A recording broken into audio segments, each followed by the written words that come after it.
Olá, seja bem-vindo, seja bem-vinda ao Ecologia e Cidadania Repórter, o novo programa da Ponto Terra que leva até você informações sobre cidadania, meio ambiente e sustentabilidade. No programa de hoje, nós viemos ao Distrito Industrial do Jatobá, na região do Barreiro, em Belo Horizonte, para conhecer o Ecoblock, um material inovador, uma tecnologia inovadora em termos de materiais que concilia as qualidades da madeira às qualidades do plástico. Para conhecer esse produto, nós estamos com a diretora-geral da Ecoblock, a Marta Borges, que vai nos explicar sobre o diferencial desse produto. Tudo bom, Marta? Tudo bem. A primeira informação que eu gostaria que você levasse para o nosso público é exatamente sobre as características diferenciais do Ecoblock, já explicando qual é esse material. Bem, como você mesmo disse, é um produto inovador, que é uma derivação do plástico. É um produto que une as características do plástico com a madeira, trazendo um terceiro produto que resolve muitas situações tecnológicas na área industrial e uma questão que é assim, fundamental na área de arquitetura, que é construção de decks. Porque hoje a madeira, nós utilizamos a madeira, no entanto, temos a questão da manutenção. Isso é dispensado com o Ecoblock. E como vocês chegaram a esse material? O Ecoblock, ele é um produto mineiro de Belo Horizonte, né? Como vocês chegaram a esse material? Na verdade, ele, como a própria palavra diz, ele é inovador. Nós nos deparamos com esse projeto, que é desenvolvido por alguém da família, há 10 anos atrás. E acreditamos muito nesse projeto porque ele vem a solucionar uma questão ambiental, além do produto em si. Em outros países já se utiliza o MDF ou então o WPC, que é um produto produzido a partir de resíduos. No entanto, nós queríamos algo melhor, uma coisa diferente. Ou seja, nós queríamos evitar o processo da reciclagem. Nós queríamos transformar o resíduo em um produto final. E chegamos à Ecomadeira. A Ecomadeira, ela incorpora o plástico residual, quer dizer, aquele plástico que seria lixo normalmente, né? Com fibras de madeira. Esse plástico que você recebe, que a gente vai mostrar no processo, ele precisa ser um plástico muito puro, muito limpo? Qual tipo de material plástico você trabalha? Bem, nós trabalhamos com resíduos provenientes de vários setores, seja residencial, produtos que vêm do próprio lixão, de cooperativas ou das indústrias com as quais nós temos parcerias, que eles geram esses resíduos na produção e nos encaminham e nós processamos todos esses resíduos, que na verdade são resíduos que estão contaminando o meio ambiente. Fibra vegetal, né, e plástico. Qual a proporção de plástico, qual a proporção da fibra vegetal? Sim, para trazer esse aspecto de madeira, essa coisa bem rústica e natural, nós unimos a fibra vegetal ao processo, a esse substrato de plástico. Então, nós criamos a Ecomadeira. Não é nem madeira e nem plástico, é alguma coisa... Terceiro um material. terceiro material. E ele incorpora as vantagens do plástico e da madeira? Quais são essas vantagens? O que você... Sim, eu diria que esse terceiro produto, que é a mistura do plástico com madeira, ele tem muitas vantagens em relação a esses produtos isolados. Quando eu falo de plástico, eu tenho a impermeabilidade, mas eu não tenho a beleza da madeira e a resistência da madeira. Quando eu falo de madeira, eu tenho a beleza da madeira, a resistência da madeira, mas eu tenho a questão da deterioração, do apodrecimento, da incidência de pragas. E unindo esses dois substratos, nós conseguimos um terceiro produto que incorpora todas essas qualidades e solucionando vários problemas, seja na indústria ou na arquitetura. Impermeável com a beleza da madeira, questão de isolamento termoacústico. Também é um produto altamente isolante e termicamente falando também, porque ele tem uma troca térmica muito ágil. A gente está aqui numa ambientação dentro da fábrica da Ecoblock e a gente percebe que, de fato, o material é muito semelhante à madeira ele tem até alguma textura que lembra madeira, com essas vantagens do plástico. Em termos de limitações, aqui na sua fábrica nós temos o seu escritório, uma parte do seu escritório feita de ecoblock, o piso de ecoblock, mobiliário de ecoblock. O que não dá para fazer com o ecoblock? Em princípio, você pode usar o ecoblock em todas as situações que se usa madeira. Existem algumas limitações. Nós vamos falar aí de uma limitação, são duas situações. Uma é a questão do peso. Nós temos um produto muito denso, muito compactado, então se eu quero trabalhar com leveza, eu não devo usar ecoblock. E a outra questão é a questão da flexão. Como se trata de produto que tem na sua base de produção 70% de polímeros, eu vou ter mais flexão, portanto não deverá ser usado em questões estruturais. Por exemplo, a armação de telhado não é recomendado, não que não possa ser feito, mas não é recomendado para esse tipo de aplicação. Existem outros substratos mais adequados para esse tipo de aplicação. Para essa finalidade. E hoje você fornece o ecoblock para quem?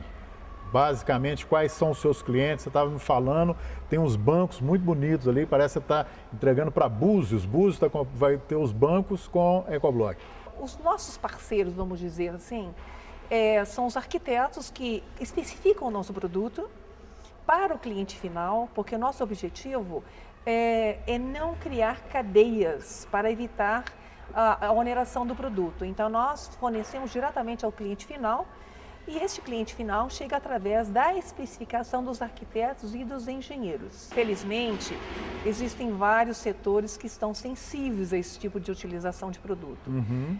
Eu tenho, por exemplo, a cidade de Búzios, que está adquirindo esses bancos para as escolas, para a urbanização. Eu tenho arquitetos que são de renome, como, por exemplo, o Rui Otaki, que faz projetos para urbanização. Toda a cidade de Bertioga, hoje, a orla é toda feita com ecoblock. Nós estamos contaminando aos poucos a sociedade e os formadores de opinião.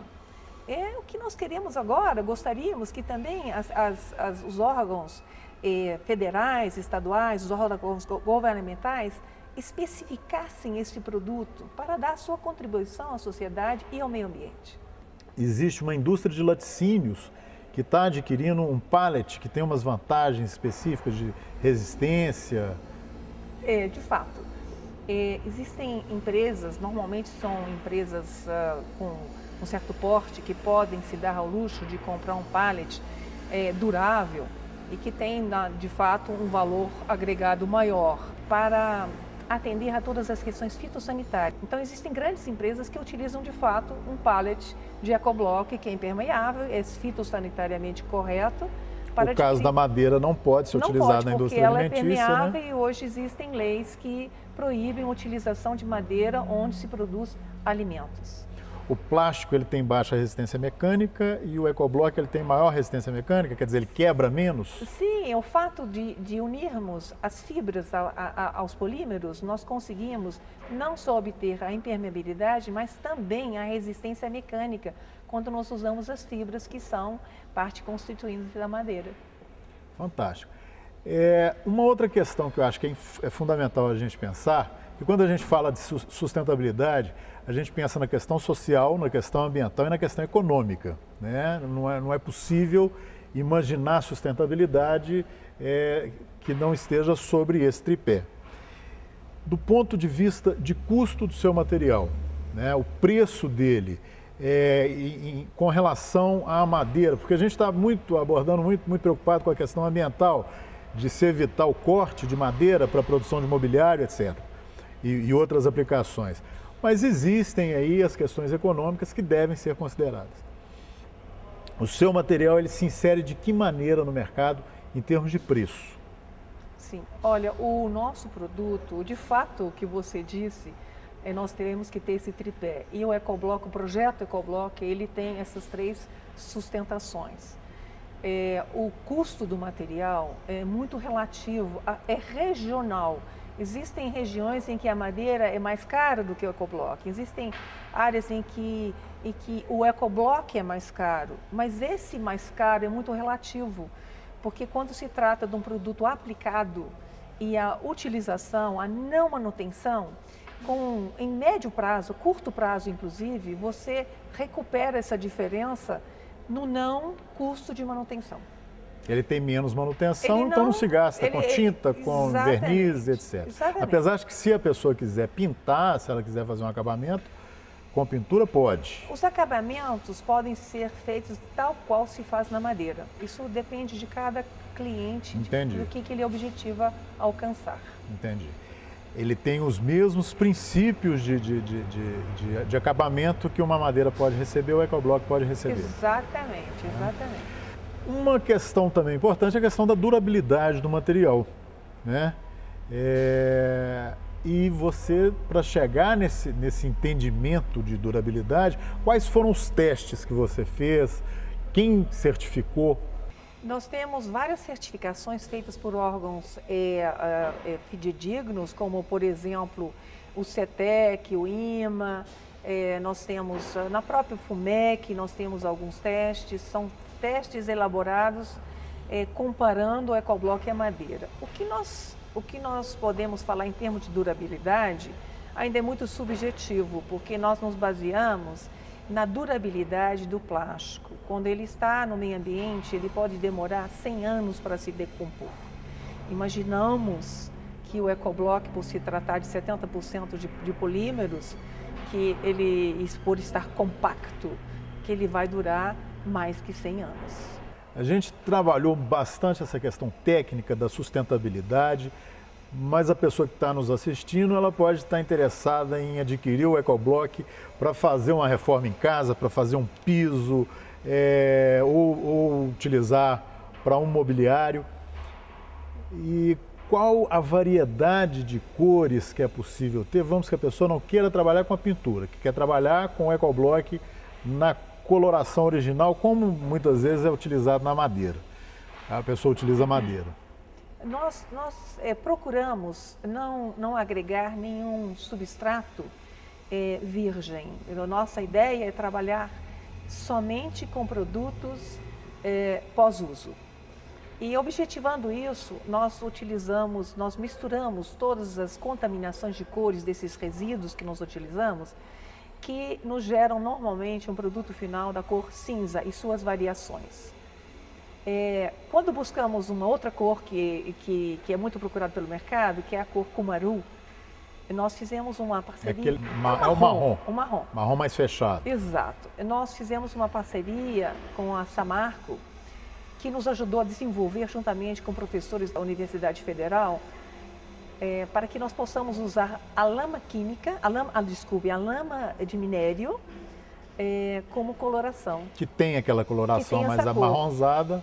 E tivemos muito sucesso. Quer dizer, que é um problema ambiental, inclusive. É um problema ambiental. Nós unimos forças e conseguimos agregar mais um produto que é poluidor do meio ambiente, ou seja, a lama do minério, com a qual nós fazemos a coloração marrom. Bem, agora nós viemos conhecer o processo de fabricação do EcoBlock. A gente está aqui num local um pouco mais silencioso, em horário de almoço aqui na marcenaria, e na verdade é o final de todas as etapas de produção. Nós vimos o seu material que você recebe e eu pude observar que são plásticos que normalmente iriam para o lixo.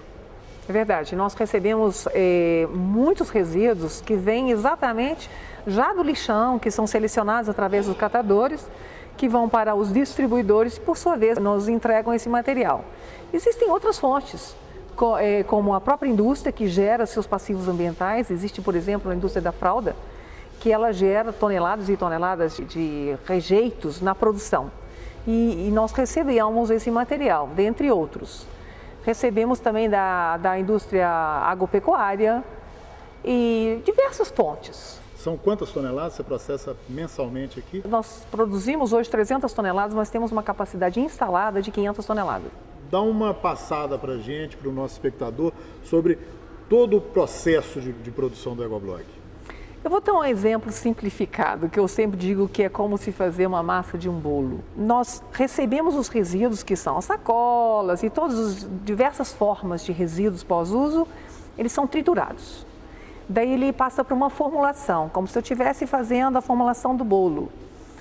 Depois ele entra para o cozimento, onde nós gelificamos esses substratos e transformamos isso em tábuas, ou seja, em perfis.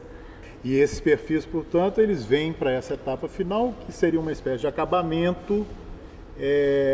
E uma coisa que a gente pode observar também é que não há geração de resíduos.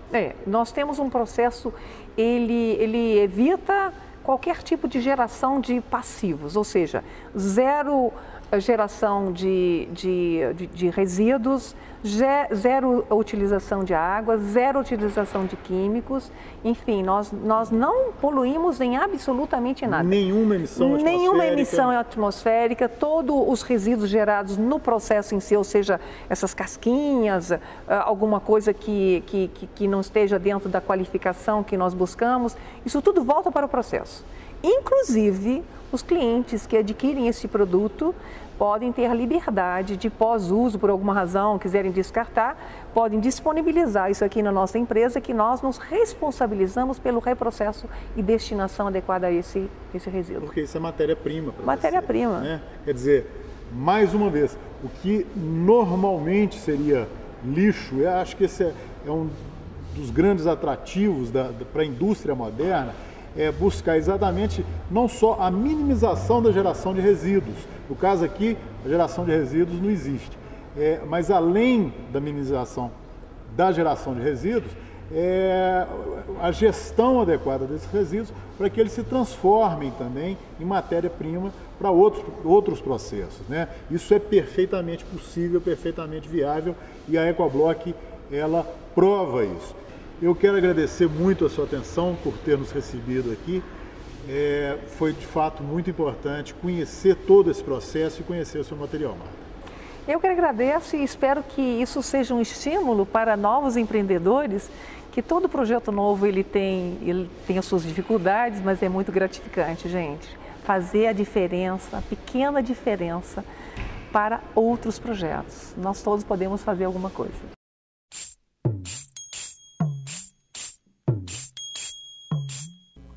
Há um conceito em engenharia ambiental denominado 3 R's. O primeiro R é de reduzir a quantidade de resíduos que você, eu, que nós provocamos. O segundo R é de reutilizar, reaproveitar. Sempre que possível, aproveitar um material, reaproveitar, reutilizar um equipamento. O terceiro R é de reciclar. Aí você muda as condições físicas e as condições químicas de um determinado material, de um determinado equipamento. Mas esses 3 R's são importantíssimos. São tão importantes que eu vou repetir. Reduzir, reutilizar e reciclar. Fazendo isso, você tem algumas vantagens. E para ficar em 3 R's, vou ficar em 3 vantagens. A primeira é que a matéria-prima, o chamado lixo, que vai, por exemplo, para uma indústria de reciclagem, é um preço baratíssimo. É muito econômico você comprar o chamado lixo. A segunda vantagem é que quando você faz essa reciclagem desse lixo, entre aspas, você evita que muita quantidade de quilos ou de toneladas de resíduo sólido vá, por exemplo, para um aterro sanitário da cidade de Belo Horizonte, ou de Santa Luzia, ou de Sabará, ou de outra cidade qualquer. E a terceira vantagem, que é muito importante, é que você evita fazer exploração dos recursos minerais ou dos recursos naturais que estão aí na nossa natureza.